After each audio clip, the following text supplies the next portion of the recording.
Assalamualaikum warahmatullahi wabarakatuh. Waalaikumsalam warahmatullahi taala wabarakatuh. Alhamdulillah melanjutkan lagi sesi tanya jawab pada Kisah Alam. Nah, kali ini kita berbeda menanyakan pelihar asmara rumah tangga, namun masalahnya datang dari para suami yang bertanya. Oh iya. Nah, para suami bertanya kalau sang istri atau istrinya minta cerai itu harus bagaimana? Oke. Begini, seorang istri ketika meminta cerai biasanya ada unek-unek ataupun sesuatu hal yang tidak bisa tersampaikan dengan gamblang. Sesuatu hal tersebut itu dempet. Dempet itu semacam disembunyikan. Lah, dari disembunyikan itu membuat hatinya semakin gerundel, semakin mangkel. Sesuatu yang gerundel, mangkel, tidak bisa diungkapkan, maka yang muncul yaitu nafsu. Jika nafsunya baik, ya ini bagus. Namun jika nafsunya nafsu yang merujuk kepada bisikan setan untuk cerai, ini yang bermasalah. Jadi yang perlu dilakukan oleh para suami yaitu muhasabah, semacam introspeksi diri. Kita harus meraba diri kita. Apakah dalam segi finansial kita sudah memberikan jatah berupa gaji dengan baik sesuai dengan kebutuhan atau tidak? Karena terkadang sang suami lelaki itu ngawur. Contohnya gajinya ini 5 juta, kemudian istrinya cuma dikasih 1 juta saja. Ini ngawur. Karena saya pribadi, bukannya menyombongkan ya, saya pribadi itu alhamdulillah digaji Allah itu cukup, ya katakanlah 5 juta lah. Lah istri saya itu saya berikan 3 juta. Bukan saya kasih 1 juta, enggak. Biar hatinya itu seneng, meskipun cuma megang uang, meskipun nanti saya ambil lagi, enggak, bercanda. Tetap saya kasihkan, biar hatinya nyaman dahulu. Kemudian biasanya ada kaitannya dengan masalah kebahagiaan yang berkaitan dengan hati, kurang diperhatikan. Karena seorang istri itu bukan hanya membutuhkan uang, perhatian juga perlu. Perhatian apakah diperhatikan? Dik, kowe kok ayu ya nggo klambiku. Tenang Dik, ayu nih. Cuma gitu saja istri sudah seneng. Kemudian ketika memasak, wih masakanmu Dik, wasine. Semacam itu sudah seneng. Jadi perhatian yang biasanya tidak diwujudkan oleh seorang suami.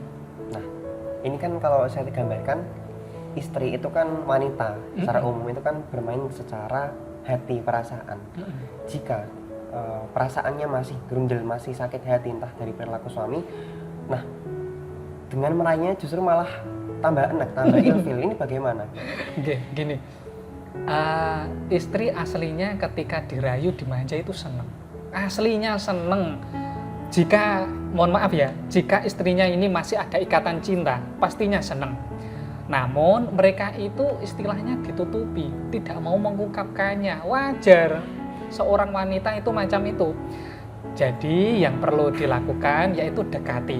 Contohnya, mohon maaf, ketika berada di kamar, rangkul dari belakang, tanyakan, Dik, ono apa to Dik?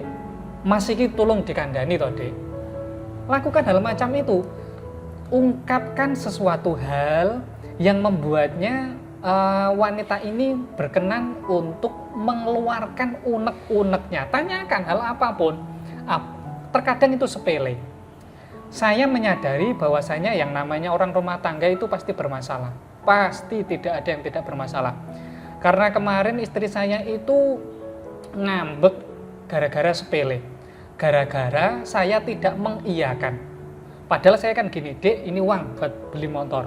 Lah kemudian istri saya ingin memilih motor yang diinginkannya, namun saya sakarepmu Dek. Lah ketika saya mengucapkan kata sakarepmu ternyata tanggapannya itu berbeda. Maka dari hal tersebut tanyakan yang bermasalah itu yang di bagian mananya. Baik, kemudian setelah sudah mendapatkan hatinya dari bujuk rayu dan ungkapan kemesraan, lalu apa yang kiranya bisa dilakukan oleh para suami agar si istri ini membatalkan gugatannya atau membatalkan ingin bercerai dengan suaminya agar memang kita bisa menjaga keutuhan rumah tangga ini, begitu. Ya.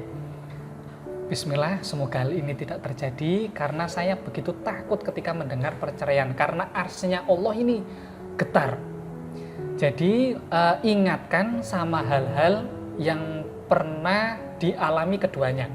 Apakah pernah nonton bareng, mempunyai tempat spesial, dan jika sudah mempunyai anak, ingatkan sama anaknya.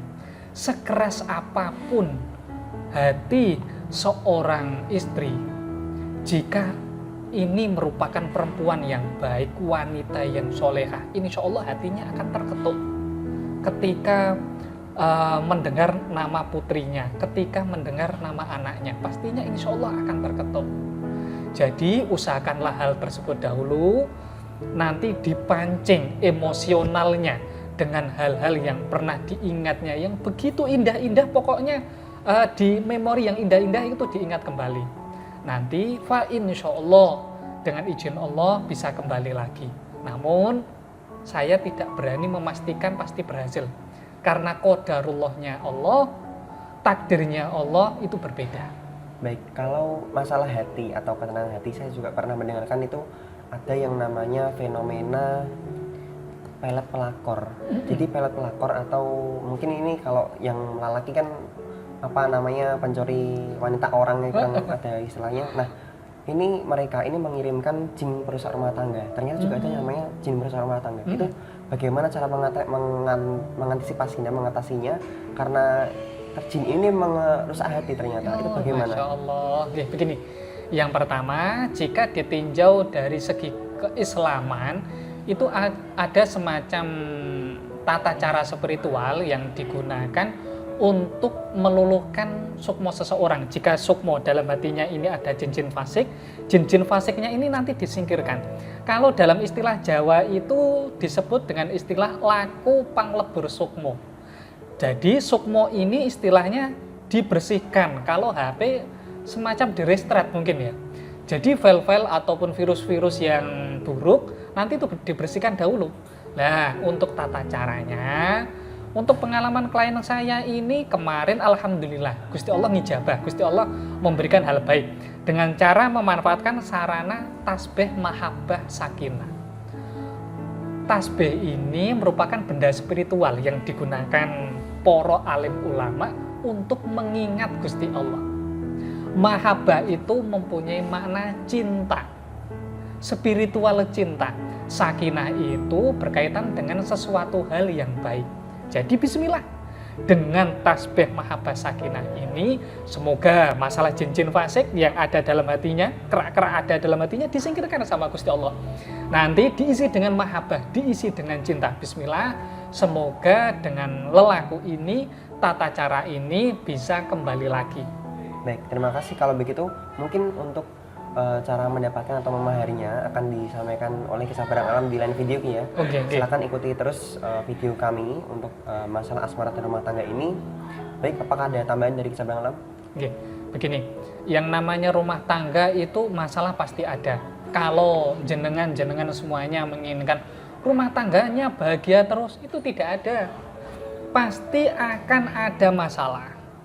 Yang paling terpenting, salah satunya harus ada yang meredam emosi. Ibaratnya marah itu kan api. Jadi ketika ada api yang berkobar, harus ada yang menjadi air.